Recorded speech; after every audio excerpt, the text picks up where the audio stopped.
Good morning, everybody. Welcome to today's Thursday's Reading the Red. This very sunny morning, but Debbie tells me it's rather cold. Mark chapter 12 and verse 3. And they took him and they beat him and they sent him away empty-handed. And the one who sent him is God. And the servant that was sent, the slave, is the prophet.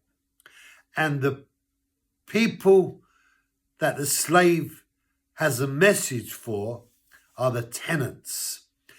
And the representation of the tenants is God's people.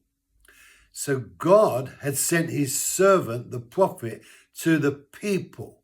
And God had done that on many occasions in the Old Testament. When God created Israel from Abraham, he began a journey to fulfill a promise.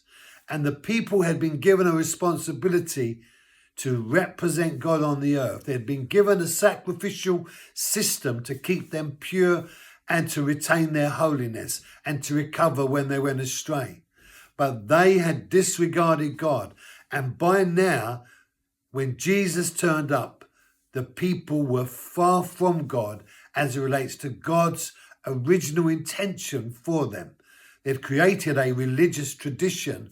They had established and sustained some facets of the Jewish history, but they were in effect at odds with the landowner.